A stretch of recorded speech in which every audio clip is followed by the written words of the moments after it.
आज है 4 जुलाई 2026। हम सुनते हैं हम बाप दादा के महावाक्य।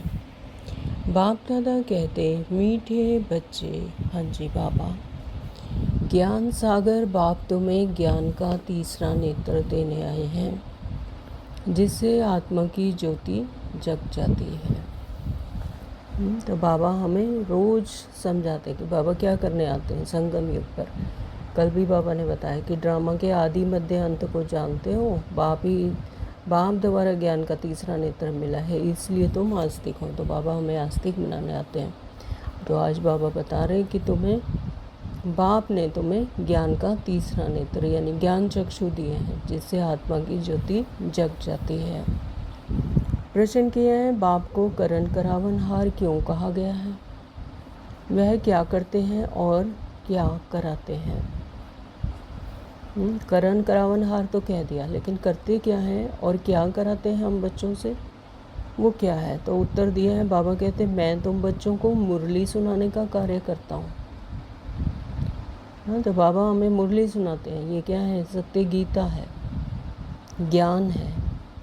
तो जो गीता शास्त्र में पढ़ते आए हैं ना, तो बाबा ये सत्य गीता इसी समय सुनाते हैं। मुरली सुनाने का कार्य करता हूँ, मुरली सुनाता, मंत्र देता, तुम्हें लायक बनाता और फिर तुम्हारे द्वारा स्वर्ग का उद्घाटन कराता हूँ। तो उन्होंने फिर श्री कृष्ण का दिखाया कि वो मुरली बजाते थे तो सारी जो गोपियाँ हैं वो सारे चले आते थे, है ना, गौएँ आ जाती थी। लेकिन वो यहाँ की ये यादगार है कि परमात्मा पिता हमें मुरली सुनाने का कार्य करते हैं। फिर मुरली किसके द्वारा? ब्रह्मा बा के द्वारा। तो मुरली सुनाता, मंत्र देता, तुम्हें लायक बनाता और फिर तुम्हारे द्वारा स्वर्ग का उद्घाटन कराता हूँ। तुम पैगंबर बन सबको पैगाम देते हो। मैं तुम बच्चों को डायरेक्शन देता, यही मेरी कृपा व आशीर्वाद है। तो तुम पैगंबर बनकर फिर सबको परमात्मा क्या है? करण करावनहार। तो हम पैगंबरों, बाबा कहते तुम पैगंबर बन, फिर तुम सबको पैगाम देते हो। मैं तुम बच्चों को डायरेक्शन देता हूँ, तो यही मेरी कृपा व आशीर्वाद है। तो यहाँ पर ऐसा नहीं है कि सिर पर हाथ रखकर कोई आशीर्वाद दे देंगे, कोई जादू मंत्र कर देंगे, नहीं। बाबा क्या करते हैं? हमें डायरेक्शन देते हैं, ज्ञान देते हैं, ज्ञान चक्षु खोलते हैं, जागृति देते हैं, तीसरा नेत्र देते हैं, तो समझ देते हैं, अवेयरनेस देते हैं, अंधेरे से प्रकाश की तरफ ले जाते हैं। गीत है, कौन आज आया सवेरे सवेरे। ओम शांति। कौन आता है सवेरे सवेरे? परमात्मा पिता शिव। तब बच्चों ने गीत सुना, हम बच्चों को सवेरे सवेरे जगाने कौन आया है? जो हमारा तीसरा ज्ञान का नेत्र एकदम खुल गया। ज्ञान सागर परमपिता परमात्मा द्वारा हमारा तीसरा नेत्र ज्ञान का खुला है। कहते भी हैं बाप ज्योति जगाने वाला है, परंतु वह बाप है यह कोई नहीं जानते हैं। ब्रह्म समाजी कहते हैं वह क्षमा है, ज्योति है। मंदिर में हमेशा वह ज्योति ही जगाते हैं, क्योंकि वह परमात्मा को ज्योति स्वरूप मानते हैं। ब्रह्म संस्थान पर ज्योति जगाते हैं, क्योंकि समझते हैं कि परमात्मा ज्योति स्वरूप है, मानते हैं, तो इसलिए वहाँ मंदिर में दीवा जगाते ही रहते हैं। अब यह बाप कोई माचिस से दीवा नहीं जगाते हैं, यह तो बात ही न्यारी है। तो बाबा हमारे तो ज्ञान ज्योति जगाते हैं, आत्मा की ज्योति जगाते हैं। तो यहाँ पर माचिस से दिया जगाने की कोई बात नहीं है, तो यह तो बात ही न्यारी है। गाया भी जाता है, ईश्वर की गतमत न्यारी है। तो तुम बच्चे अब समझते हो, बाप सदगति के लिए आकर ज्ञान योग सिखलाते हैं। सिखलाने वाला तो ज़रूर चाहिए ना, शरीर तो नहीं सिखलाएगा, आत्मा ही सब कुछ करती है। आत्मा में ही अच्छे बुरे संस्कार रहते हैं, तभी तो पाप आत्मा पुण्य आत्मा कहते हैं। तो ये जो संस्कार हैं वो कहाँ रहते हैं? आत्मा में रहते हैं। इस समय रावण की प्रवेशता के कारण मनुष्यों के संस्कार भी बुरे हैं। अर्थात 5 विकारों की प्रवेशता है। अब आत्मा तो जब निराकार स्वरूप में होती है तब तो वो अभोक्ता है, अकर्ता है, असोचता है। तो ये सब जो कार्यकलाप हैं ये कहाँ पर होते हैं? बॉडी कॉन्शियसनेस में, जब वो 5 तत्वों का शरीर धारण करती है। तो रावण की प्रवेशता भी कहाँ होती है? मनुष्य के संस्कार भी बुरे हैं, तो वो संस्कार भी बुरे और अच्छे कब बनते हैं? जब वो शरीर में आकर क्रियाकलाप करती है। जब वो निराकार अवस्था में तब तो वो अभोक्ता है। अर्थात 5 विकारों की प्रवेशता है कहाँ पर? शरीर में। तो देवताओं में यह 5 विकार होते नहीं, है ना। तो देवताओं को जो अवेयरनेस होती है वो अपने आत्मिक समृद्धि में रहते हैं, डिटैच होते हैं बॉडी से। उन्हें ये पता होता है कि ये मेरी बॉडी है और लेकिन मैं जो आत्मा हूँ मैं इससे अलग हूँ, है ना। तो इसलिए देवताओं में 5 विकार होते नहीं। वो बॉडी कॉन्शियसनेस होकर नहीं बल्कि सोल कॉन्शियस होकर क्रियाकलाप करते हैं। इसीलिए सतयुग और त्रेता में अकर्म कहा जाता है ना। कर्मों का कोई भी हिसाब किताब नहीं बनता क्योंकि मैं मेरा नहीं लगाते हैं। तो भारत में जब दैवीय स्वराज्य था तो यह बुरे संस्कार नहीं थे, यानी सतयुग और त्रेता में तो सर्वगुण संपन्न थे। कितने अच्छे संस्कार थे देवी देवताओं के, तो जो अभी तुम धारण कर रहे हो। तो ये संगम युग पर ही धारण कर कर वहाँ पर जाना होता है। जैसे कि एग्ज़ाम पास किया तो एग्ज़ाम कहाँ पर पास करना? संगम युग पर। हाँ, तो उसकी प्रारब्ध फिर क्या पाते हैं, उसका जो रिज़ल्ट है, रिवार्ड है, फिर वहाँ पर सतयुग में आते हैं। तो अच्छे संस्कार थे देवी देवताओं के जो अभी तुम धारण कर रहे हो। बाप ही आकर सेकंड में सर्व को सद्गति देते हैं। बाकी गुरु गोसाई आदि यह तो भक्ति मार्ग में चलते आए हैं, जो एक की भी गति सद्गति नहीं कर सकते हैं। बाप के आने से ही सर्व की सद्गति होती है। परमपिता परमात्मा को बुलाते ही इसलिए हैं कि आकर पतित दुनिया का विनाश कर, पावन दुनिया का उद्घाटन करो, वह दरवाज़ा खोलो।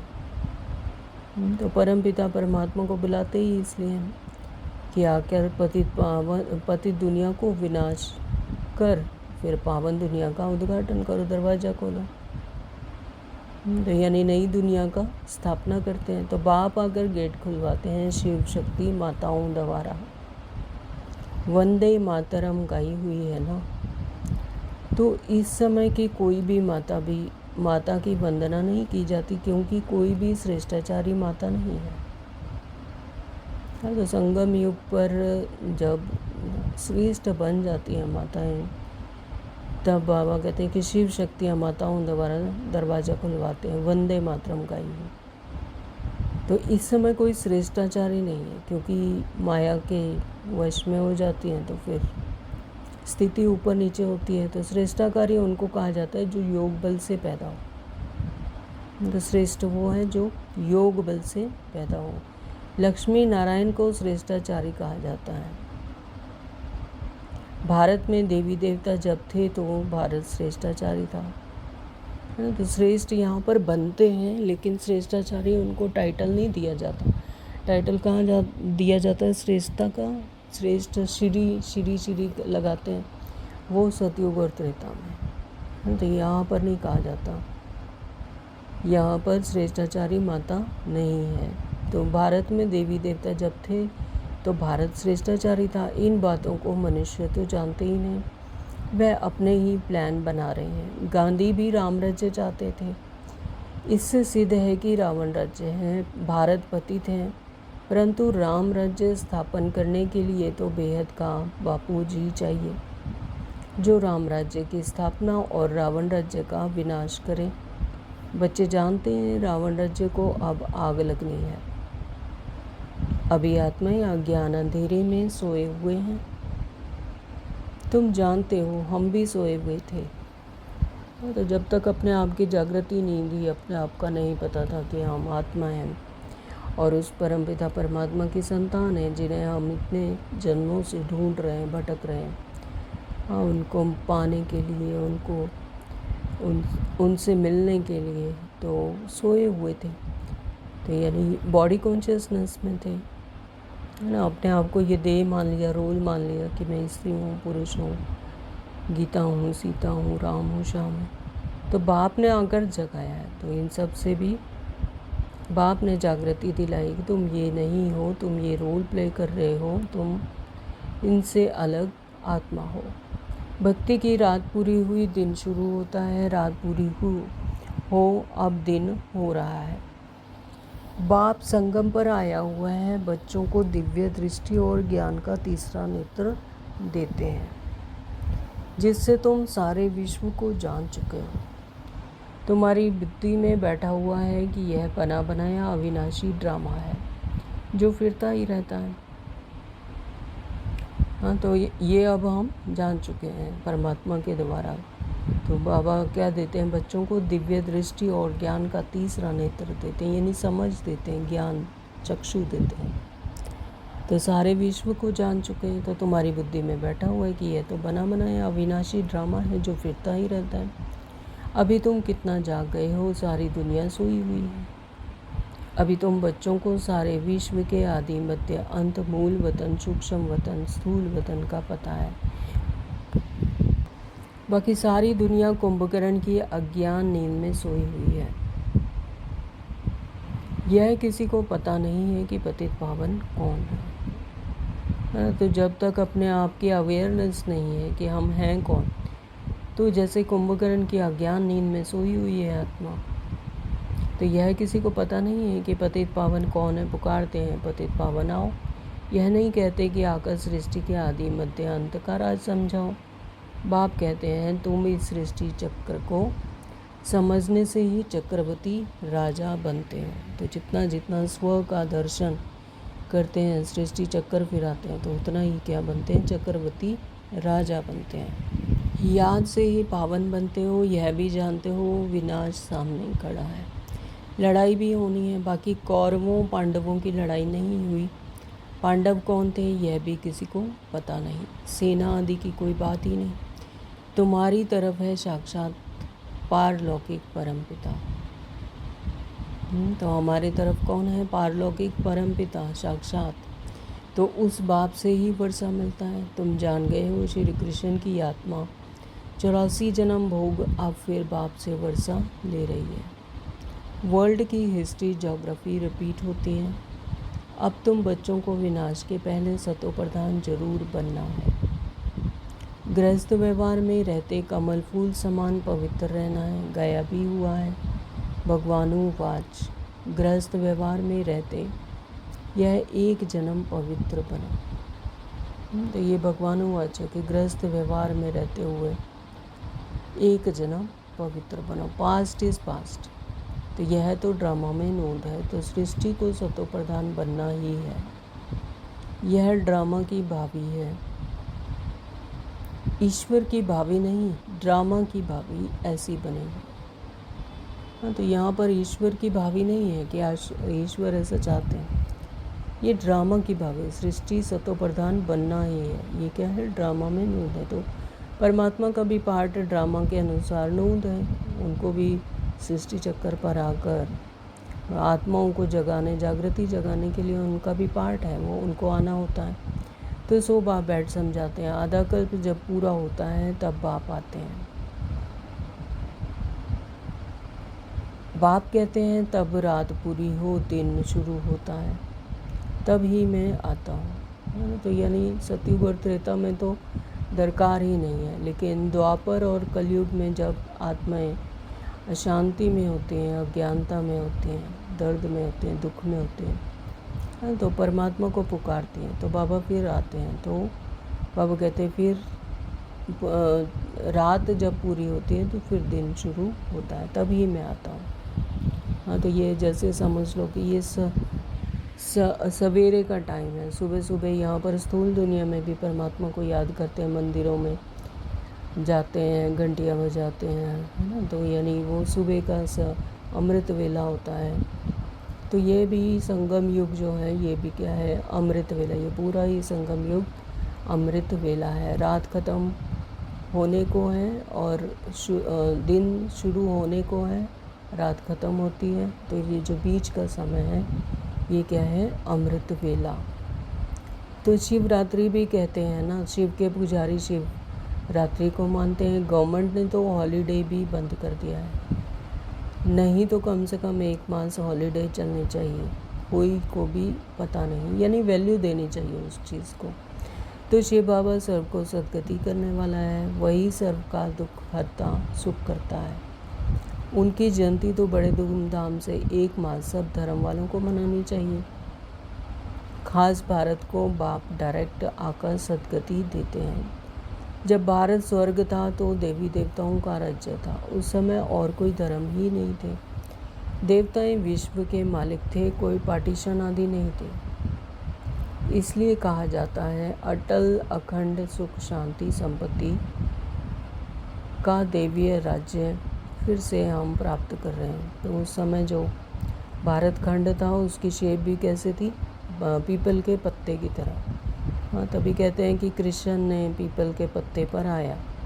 तो पीपल का पत्ता यानी भारत के खंड का उस समय यह ऐसे शेप थी, कोई पार्टीशन आदि नहीं थी। हाँ, तो इसीलिए उसे कहा जाता है अटल अखंड सुख शांति संपत्ति व देवीय राज्य जो हम फिर से प्राप्त कर रहे हैं। तो बेहद के बाप से बेहद का वर्षा 5000 वर्ष पहले भी मिला था। सूर्यवंशी चंद्रवंशी राज्य में कोई दुख का नाम नहीं था।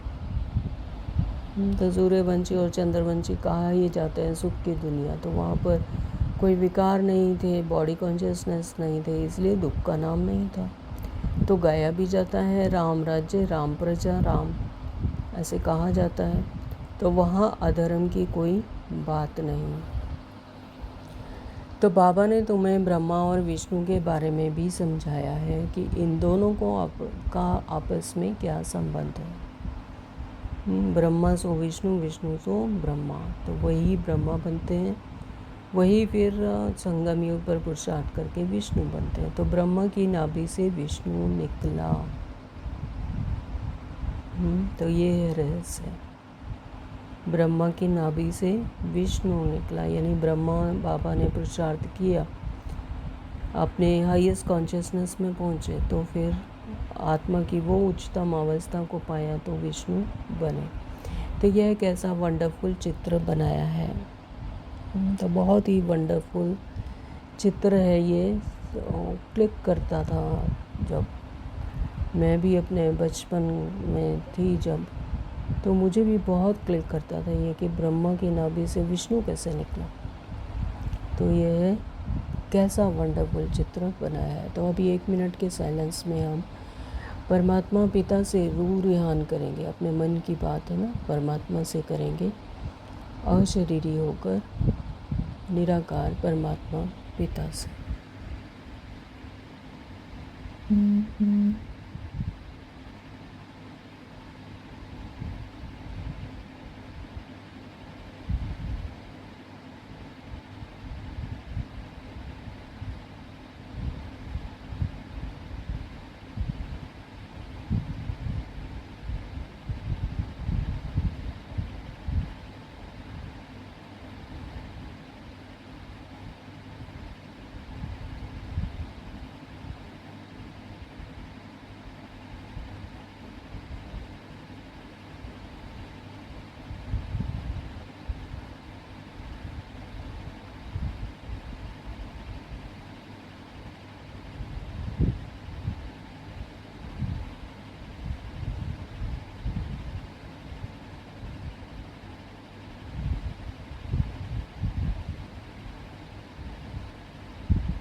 ओम शांति। बाप समझाते हैं यह लक्ष्मी नारायण ही अंत में आकर ब्रह्मा सरस्वती जगत अम्बा जगत पिता बनते हैं। तो ये बाप समझाते हैं, स्वयं शिव बाबा समझाते हैं कि यह लक्ष्मी नारायण ही अंत में आकर फिर ब्रह्मा सरस्वती यानी जगत अम्बा जगत पिता बनते हैं, जो दोनों फिर विष्णु अर्थात लक्ष्मी नारायण बनते हैं। यानी आत्मा की वो हाईएस्ट जो कॉन्शियसनेस है उनकी वो थी, है ना। तो वो ही फिर लक्ष्मी नारायण बनते हैं। तो बाप बैठ समझाते हैं, जो भी चित्र देखते हो इनमें कोई भी यथार्थ नहीं है। शिव का बड़ा चित्र बनाते हैं, वह भी अयथार्थ है। तो भक्ति के कारण बड़ा बनाया। अब समझ देने वाला तो कोई था नहीं, तो जैसे जैसे जिसको स्मृति आती गई तो उन्होंने वैसे ही बना डाले। है कहाँ की, यहाँ संगम युग की यादें हैं, संगम युग की स्मृति है, तो भक्ति के कारण बड़ा बनाया है। नहीं तो बिंदी की पूजा कैसे हो सकती है। अब शिव बाबा तो हैं बिंदु स्वरूप, ज्योति स्वरूप। तो लेकिन उनकी अब बिंदी की पूजा कैसे हो, क्योंकि जब बॉडी कॉन्शियसनेस में है तो फिर तो बॉडी की आदत किसी को आकार में या चित्रों में देखने की आदत पड़ी है, तो बिंदी को कैसे याद करेंगे, बिंदी को कैसे पूजा करेंगे। तो फिर उन्होंने वैसे ही चित्र बना दिए। अच्छा, फिर ब्रह्मा विष्णु शंकर के लिए भी नहीं सकते। तो ये भी आत्मा की अवस्थाएं हैं। ब्रह्मा द्वारा स्थापना और विष्णु द्वारा पालना और शंकर द्वारा विनाश। तो त्रिमूर्ति ब्रह्मा कह देते हैं। ब्रह्मा द्वारा स्थापना, विष्णु द्वारा पालना, तो यह भी कहते हैं। परंतु ब्रह्मा तो स्थापना करते नहीं, करवाते कौन है, परमपिता परमात्मा शिव ब्रह्मा के शरीर में अवतरित होकर करवाते हैं। हाँ, तो स्वर्ग की स्थापना ब्रह्मा करेंगे। तो बाबा कहते हैं कि स्वर्ग की स्थापना ब्रह्मा करेंगे, क्वेश्चन मार्क पूछ रहे हैं बाबा। नहीं, स्वर्ग की स्थापना तो परमपिता परमात्मा ही करते हैं। तो ब्रह्मा ने तो खुद ही पुरुषार्थ किया संगम युग पर, है ना। परमपिता परमात्मा करवाते हैं उनके मुख के द्वारा ज्ञान सुनाकर हम बच्चों को द्वारा। तो यह आत्मा तो पतित है। अब कोई बहन थी तो वो बहुत यज्ञ में सेवा करती थी, तो उसने बहुत सेवा की। तो जब उसका शरीर छोड़ने का टाइम आया तो उसने कहा कि शरीर छोड़कर चली गई। जब बाबा के पास गई तो बाबा ने पूछा, हाँ बच्चे तुमने क्या क्या किया, तुमने क्या किया। तो उसने कहा कि मैंने बाबा बहुत सेवा करी, मैंने इतनी क्लासेस लगाई, मैंने इतनों को ज्ञान दिया, इतना ये किया। तो बाबा ने कहा कि वो तो मैं कर रहा था, करण करावनहार तो परमात्मा पिता है। वो कहते वो तो मैं कर रहा था, तुमने क्या किया। तो ये अभी हम सबसे भी यही क्वेश्चन है कि हमने क्या किया। तो उसको क्या यथार्थ रीति हमने फॉलो किया। ज्ञान तो बाबा सुनाते हैं, बाबा करण करावनहार है ना। तो ये भी मन में रखना कि मैंने किया, जहाँ पर मैं आ गया ना तो वहाँ पर अहंकार आ जाता। तो इस बात का भी, ये छोटी सी बात मैंने सुनी थी, मुझे लगा मैं शेयर करूँ आपसे। तो स्वर्ग की स्थापना तो परमपिता परमात्मा ही करते हैं, वही हमें ज्ञान सुनाते हैं, हम कुछ नहीं करते हैं। हमें क्या दिया हुआ है बाबा ने काम, मन मना भाव, कि मन बुद्धि को मुझे सौंप दो। तो यह आत्मा तो पतित है, इनको व्यक्त ब्रह्मा कहा जाता है। तो बाबा कहते वो तो जीवन मरण में आए, अपने पुनर्जन्म में आए, ब्रह्मा बाबा की बात है। तो ब्रह्मा तो वो तब बने जब परमपिता परमात्मा उनमें अवतरित हुए, ज्ञान सुनाया, उनके मुख का यूज़ किया, है ना। तो एक्चुअली तो परमात्मा शिव ने ही ज्ञान सुनाया। तो स्वर्ग की स्थापना भी परमपिता परमात्मा ही करते हैं। तो यही आत्मा पावन बन जाएगी और चली जाएगी। कौन सी, ब्रह्मा बाबा, तो वो व्यक्त ब्रह्मा कहा जाता है। तो यही आत्मा फिर पावन बन जाएगी और फिर चली जाएगी कहाँ, स्वर्ग में। तो फिर सतयुग में जाकर नारायण बनते हैं। फिर ब्रह्मा बाबा जब अपने पुरुषार्थ अनुसार, हाँ, तो उन्होंने पूरा अपना तन मन धन सब कुछ समर्पित कर अपना एक एक श्वास सफल किया, एक एक पल समय अपना सफल किया, तो फिर सतयुग में जाकर वो नारायण बनते हैं। तो प्रजापिता ब्रह्मा जरूर यहाँ चाहिए ना। तो प्रजापिता ब्रह्मा यानी उनका मुख का जो यूज़ किया, आधार लिया परमात्मा पिता ने, तो वो उसका आधार भी यही चाहिए। तो चित्र फिर वहाँ दे दिए हैं, जैसे यह ज्ञान के अलंकार वास्तव में हैं तुम्हारे, परंतु विष्णु को दे दिए हैं। हाँ, तो हैं तो तुम्हारे हैं, लेकिन तुम्हें दे नहीं सकते हैं, क्योंकि तुम अभी बाबा कहते तुम पतित हो, कि पतित शरीर में हो, तो इसलिए ज्ञान के अलंकार जो हैं वास्तव में वो तुम्हारे हैं। ये संगम युग की यादें हैं, लेकिन फिर वो विष्णु को दे दिए हैं। 4 अलंकार दिए हैं विष्णु को। तो नौदा भक्ति में भी साक्षात्कार होता है।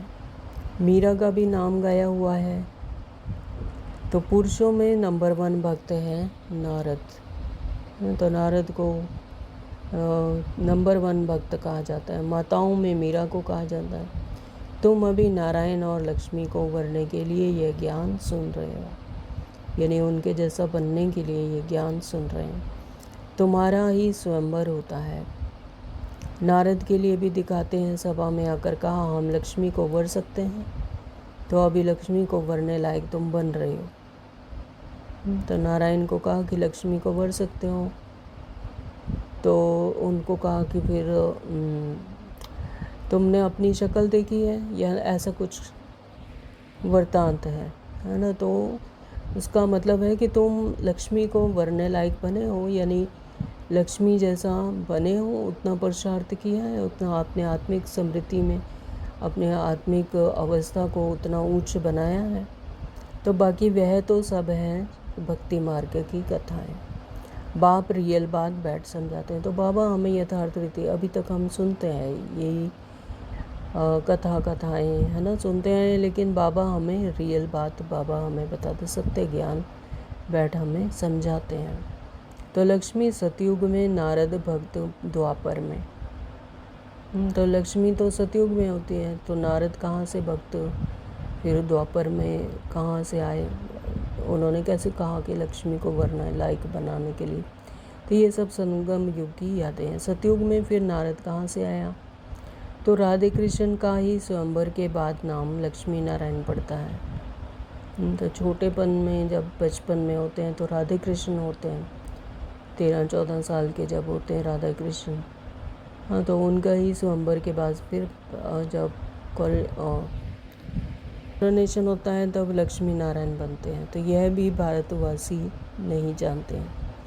कितना अज्ञान अंधियारा है। बाप है कल्याणकारी, तुमको भी कल्याणकारी बनाते हैं। अब विचार सागर मंथन करना चाहिए, औरों को भी कैसे समझाएं। तो बाप समझाते हैं कि चित्र आदि कैसे बैठ बनाए हैं। गांधी की नाभि से नेहरू निकला, अब कहाँ वह विष्णु देवता और कहाँ यह मनुष्य। तो इन सब बातों का तुम बच्चे अब समझते हो। इन सब बातों को बाबा कहते तुम बच्चे अब समझते हो। विष्णु की ब्रह्मा की नाभि से विष्णु निकला, वो तो समझ आता है कि वही फिर अपने लास्ट जन्म में, फर्स्ट जन्म में अपने ब्रह्मा नारायण बनते हैं और लास्ट जन्म में ब्रह्मा बनते हैं। हाँ, लेकिन फिर गांधी की नाभि से नेहरू निकला, ऐसा नहीं है। तो कहाँ वह विष्णु देवता और कहाँ ये मनुष्य की बातें हैं। तो नंबरवार तुमको खुशी रहती है, बेहद का बाप हमको पढ़ा रहे हैं।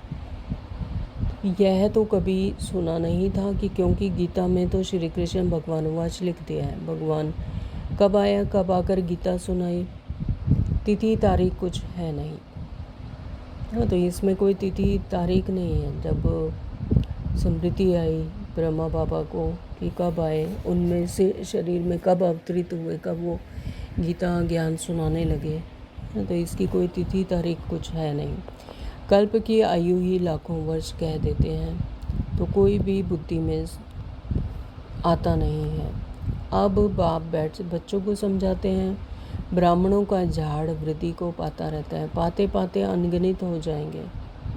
तुम बच्चे जानते हो वर्ण कैसे पा लगाते हैं। तो हम ब्राह्मणों का वर्ण सबसे ऊंच है। हम हैं भारत के गुप्त सच्चे रूहानी सोशल वर्कर। हाँ, तो हम कौन हैं? रूहानी सोशल वर्कर हैं। गुप्त है, सब कुछ गुप्त हो रहा है, तो किसी को ऊपर से दिखाई नहीं देता स्थूल दुनिया में कि हम क्या कर रहे हैं। तो लेकिन रूहानी सोशल वर्कर हैं। परमपिता परमात्मा हमसे सेवा करा रहे हैं, हम रूहानी सेवा करते हैं। वह जिस्मानी सेवा करते हैं। तुमको कहते हैं तुम भारत की क्या सेवा करते हो। बोलो हम हैं रूहानी सेवादारी, रूहों की सेवा करते हैं, स्वर्ग का उद्घाटन करा रहे हैं, स्थापना करा रहे हैं। तो ये कर रहे हैं हम गुप्त रूप में। तो शिव बाबा हैं करण करावनहार, जो करा रहे हैं। कराने वाला कौन? परम पिता परमात्मा, जिसे सारी दुनिया याद करती हैं, 63 जन्मों से भटक रहे हैं, ढूंढ रहे हैं। हाँ, तो कौन है? शिव बाबा हैं करण करावनहार, जो करा रहे हैं। वे करता भी है। मुरली कौन चलाता है? परमपिता परमात्मा। तो कर्म करता है, तुमको भी सिखलाते हैं कि ऐसे चलाओ, महामंत्र देते हैं, मन मना भाव। कर्म सिखलाया ना, तो फिर तुमको कहते हैं औरों को भी सिखलाओ, इसलिए करण करावनहार कहा जाता है। तुम बच्चे भी यही शिक्षा देते हो, बाप को याद करो और वर्षे को याद करो। यही तुम बच्चों का पैगाम पहुंचाना है। तुम बच्चों को यही पैगाम पहुंचाना है कि बाप को याद करो और अपने वर्षे को याद करो, सुख की दुनिया को याद करो। ऐसे नहीं दूसरे को पैगाम दे, खुद याद में ना रहे, फिर क्या होगा? तो ऐसा भी नहीं करना कि दूसरों को तो पैगाम कर रहे हैं, दूसरों का भला कर रहे हैं, लेकिन अपने आप याद ही नहीं कर रहे हैं। तो याद से ही सुख की दुनिया में जा सकेंगे, पावन बनेंगे, जितना जितना याद में रहेंगे। पैगाम तो देना, लेकिन खुद भी याद में रहना है। दूसरे पुरुषार्थ करो, ऊंचे चढ़ जाएंगे, मैसेज देने वाले रह जाएंगे। तो ऐसा नहीं करना कि मैसेज देते रहें तो सोचें हमारा कल्याण हो जाएगा। नहीं, जितना जितना याद में रहेंगे, मन मना भाव होंगे, मन बुद्धि को परमात्मा को सौंपेंगे, तो उतना कल्याण होगा, उतना उच्च पद पाएंगे। तो याद का पुरुषार्थ ना करने से इतना उच्च पद नहीं पाते हैं। दूसरे याद की यात्रा में पावन बन जाते हैं। तो जैसे बाबा बांदेलियों का मिसाल देते हैं, वे याद में जाती रहती हैं, बगैर देखे भी पत्र लिखती हैं। बाबा हम आपके हो चुके हैं, तो हम पवित्र जरूर रहेंगे। तो जिनको अंदर से जागृति आ गई, आत्मा की ज्ञान चक्षु खुल गया, तीसरा नेत्र मिल गया, हाँ, तो वो बाबा को ऐसे पत्र लिखती थी माताएं कि बाबा हम आपके हो गए, अब हम पवित्र जरूर रहेंगे। तुम बच्चों की हैं, बाप से प्रीत बुद्धि तुम्हारी ही फिर माला बनी हुई है, विष्णु की माला और रुद्राक्ष की माला में ऊपर है मेरू। तो माला उठाते ही पहले फूल और 2 दाने हाथ में आते हैं, यानी शिव बाबा और ब्रह्मा बाबा। फूल 2 दाने दिखाते हैं, यानी लक्ष्मी नारायण, तो उनको नमस्कार करते हैं। फिर है माला, तुम भारत को स्वर्ग बना रहे हो, तो यह माला तुम्हारा ही यादगार है। तो ये संगम युग की ही यादें हैं, स्वर्ग जो बना रहे हैं तो उनकी ही माला की यादगार है।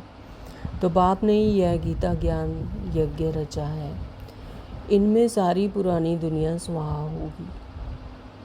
बाप है मोस्ट बिलवेड फादर, तुमको भविष्य के लिए सदा सुख का वर्षा देते हैं, 21 जन्म के लिए। 21 जन्म यानी 1250 का एक कल्प होता है, यानी 2500 वर्ष।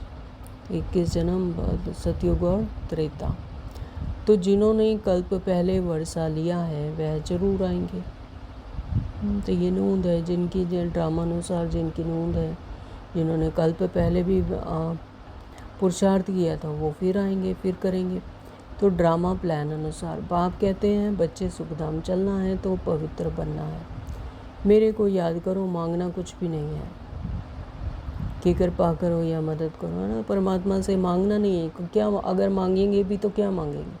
शरीर के लिए मांगेंगे, लेकिन बाबा ने तो शरीर को भूलने को कहा है ना। शरीर, शरीर की वस्तुएं, शरीर के संबंध, कि उसकी शादी हो जाए, मेरे पुत्र की शादी हो जाए, ये हो जाए, वो हो जाए, कि मुझे गाड़ी मिल जाए, मुझे बड़ा बंगला मिल जाए। तो बाबा कहते शरीर के लिए तो कुछ मांगना ही नहीं, शरीर को तो भूलना ही, ये तो क्या है, रोल है। और आत्मा को कुछ चाहिए नहीं, तो कुछ भी मांगना नहीं है, सिर्फ मुझे याद करना है और पवित्र बनना है। हम तो सबको मदद करते हैं, पुरुषार्थ तो तुमको करना है, लेकिन परमात्मा फिर भी हमारी जो दुनिया के स्थूल जो आवश्यकताएं हैं वो भी पूरी करते हैं, मदद कर देते हैं, लेकिन पुरुषार्थ तो तुमको ही करना है। आशीर्वाद की यहाँ पर कोई बात नहीं है। पुरुषार्थ क्या करना है? परमात्मा की याद में रहना है, एक एक श्वास, एक एक संकल्प एक एक संस्कार सफल करने हैं परमात्मा की याद में। मन बुद्धि सौंप देनी है परमात्मा को। हाँ कि बाबा ये मन भी ले लो, ये बुद्धि भी ले लो। हाँ तो ये सब कुछ मेरा आपका है। तो अब जो वहाँ से आएगा तो वो फिर पवित्र बनकर आएगा। मन बुद्धि परमात्मा के इमर्ज होंगे। तो आशीर्वाद की यहाँ पर कोई बात नहीं। बाप कहते हैं मामेकम याद करो, मुझे याद करो। याद करना तुम्हारा काम है, तो ये तो आत्मा को ही करना है। तो ये शरीर ही इसीलिए मिलता है कि परमात्मा को यहाँ पर याद करना है। याद शरीर के बिना नहीं किया जाएगा। अगर आत्मा निकल गई शरीर से तो फिर ये पुरुषार्थ नहीं कर पाएगी।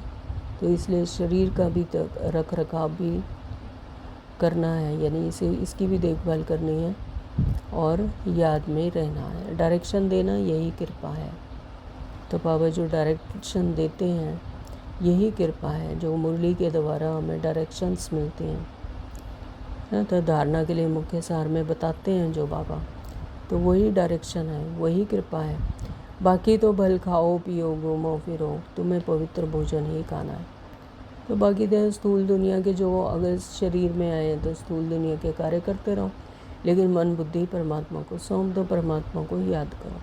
तुम्हें पवित्र भोजन ही खाना है। तो जैसा अन्न वैसा मन, तो जैसा खाएंगे तो वैसा ही मन हो जाएगा। तो इसलिए पवित्र भोजन खाना है, तो फिर पवित्र बनेंगे। तो अगर पतित भोजन खाएंगे, मांस मदिरा करेंगे, तो फिर वो मन भी वैसा ही हो जाएगा। तो इसलिए पवित्र भोजन खाना है। तो हम देवी देवता बनते हैं, वहाँ प्याज आदि थोड़ी ही होगा। तो प्याज आदि जब हम कोई यहाँ पर स्थूल दुनिया में से व्रत रखते हैं, नवरात्रे रखते हैं, तो उसमें प्याज वगैरह नहीं खाते हैं, क्योंकि समझते हैं कि ये सात्विक नहीं है ना। तो इसलिए बाबा कहते हैं देवी देवता बन रहे हैं तो क्या फिर प्याज खाएंगे? प्याज थोड़ा ही क्या होगा। तो यह सब यहाँ छोड़ना है। प्याज क्या है? तामसिक है, उससे तामसिक भावना, तामसिक मन बनता है। तो इसलिए प्याज छोड़ने को कहते हैं। तो यह सब यहाँ छोड़ना है। तो यह चीज़ें वहाँ होती नहीं, वहाँ होती ही नहीं है। ये तामसिकता को जन्म देती है, ईर्ष्या द्वेष कलेश, है ना। तो ये सब इसी से होता है। तो यह चीज़ें वहाँ होती नहीं, बीज ही नहीं है। जैसे सतयुग में बीमारी आदि होती नहीं है, तो सतयुग में सारी आत्माएं सतो प्रधान होती हैं, सतो प्रधान प्रकृति होती हैं। तो इस तरह के बीज और इस तरह की वस्तुएं भी वहाँ नहीं होते, इस तरह के वृक्ष भी नहीं होते हैं। अभी देखो कितनी बीमारियाँ निकली हैं, वहाँ तमोगुणी कोई चीज़ होती नहीं। तो हर चीज़ सतो प्रधान। यहाँ देखो मनुष्य क्या क्या खाते हैं। अब बाप बच्चों को कहते हैं मुझे याद करो और संग तोड़ मुझ संग जोड़ो, तो तुम पावन बन जाएंगे। अच्छा, मीठे मीठे सिखलदे बच्चों प्रति माता पिता बाप दादा का याद प्यार और गुड मॉर्निंग। रूहानी बाप की रूहानी बच्चों को नमस्ते। हम रूहानी बच्चों के रूहानी माता पिता बाप दादा को याद प्यार, गुड मॉर्निंग, नमस्ते जी, नमस्ते जी। शुक्रिया मेरे मीठे बाबा, आपका दिल से बहुत बहुत शुक्रिया। धारणा के लिए मुख्य सार में नंबर 1 बाबा ने कहा, पास्ट इज़ पास्ट, जो बीता उसे भूल कर ग्रस्त व्यवहार में रहते सतो प्रधान बनने का पुरुषार्थ करना है। पास्ट इज़ पास्ट, जो बीत गया उस पर बिंदी लगाओ, तो वो तो दोबारा आना नहीं। तो जो बीता उसे भूल कर, उससे कोई कल्याण नहीं होना। जो बीत गया सो बीत गया। तो गृहस्थ व्यवहार में रहते सतो प्रधान बनने का पुरुषार्थ करना है। विनाश के पहले पावन जरूर बनना है। पावन बने बगैर अपने घर नहीं जा सकते, यानी शांति धाम नहीं जा सकते, फिर सतयुग में नहीं आ सकते, नई दुनिया में नहीं आ सकते। इसलिए पावन जरूर बनना है, वो भी कब? विनाश से पहले। नंबर 2 बाबा ने कहा कि भारत को स्वर्ग बनाने की सच्ची सच्ची सेवा में तत्पर रहना है। खान पान बहुत शुद्ध रखना है, पवित्र भोजन ही खाना है। क्या कहा बाबा ने? भारत को स्वर्ग बनाने की सच्ची सच्ची सेवा में तत्पर रहना। जितने अपने बुरे विकर्मों को भस्म करेंगे, जितने अपने पुराने संस्कारों को चेंज करेंगे दैवीय संस्कारों में, है ना। तो जितना जितना स्व का जितना परिवर्तन होगा तो विश्व का परिवर्तन अपने आप होगा। तो भारत को स्वर्ग बनाने की सच्ची सच्ची सेवा में तत्पर रहना है, परमात्मा को याद करना है, दैवीय संस्कारों को भरना है और खान पान बहुत शुद्ध रखना है। तो जैसा अन्न वैसा मन, तो मन को भी पवित्र बनाना है। कैसे? खान पान को शुद्ध रखकर, तो पवित्र भोजन ही खाना है। आज का वरदान है, परमात्मा का वरदानी हाथ अपने सिर पर अनुभव करेंगे। स्थूल कार्य करते भी मनसा द्वारा विश्व परिवर्तन की सेवा करने वाले जिम्मेवार आत्मा भव। स्थूल कार्य करते भी मनसा द्वारा विश्व परिवर्तन की सेवा करने वाले जिम्मेवार आत्मा भव। जी बाबा, बाबा ने बहुत सुंदर वरदान दिया। कोई भी स्थूल कार्य करते सदा यह स्मृति रहे कि मैं विश्व की स्टेज पर विश्व कल्याण की सेवा अर्थ निमित्त हूँ। तो मन बुद्धि परमात्मा की तरफ की, और ये स्मृति रहे कि मैं विश्व के कल्याण की, विश्व की स्टेज पर विश्व कल्याण की सेवा अर्थ निमित्त हूँ। मुझे अपनी श्रेष्ठ मनसा द्वारा विश्व परिवर्तन के कार्य में बहुत बड़ी जिम्मेवारी मिली हुई है। तो मेरी उपस्थिति ही क्या है? सेवा है। जितना मेरी वृत्ति पावरफुल मनसा, शुभकामनाएं, शुभ भावनाएं होंगी, तो वो वायुमंडल भी कैसा होगा? पावरफुल। और वहाँ पर जो आत्माएं उपस्थित होंगी सराउंडिंग, उनको भी क्या होगा? उनकी भी मनसा कैसे होगी? वैसे ही पवित्र, वैसे ही शुभ कामना वाली, शुभ भावना वाली, उनको भी वैसी ही वृत्ति आएगी। हाँ, तो इससे क्या होगा? वायुमंडल परिवर्तन होगा। तो इस स्मृति से अलबेलापन समाप्त हो जाएगा। जब ये स्मृति कि मैं सेवार्थ, विश्व कल्याण की सेवार्थ निमित्त हूँ, तो इस स्मृति से क्या होगा? अलबेलापन समाप्त हो जाएगा। हाँ, मन को व्यर्थ संकल्प नहीं आएंगे, तो वो अपने विश्व कल्याण की सेवार्थ निमित्त समझ अपने आप को उसी मनसा से, उसी श्रेष्ठ मनसा द्वारा विश्व परिवर्तन का कार्य करेगी और समय भी व्यर्थ जाने से बच जाएगा। एक एक सेकंड अमूल्य समझते हुए विश्व कल्याण के व जड़ चैतन्य को परिवर्तन करने के कार्य में सफल करते रहेंगे।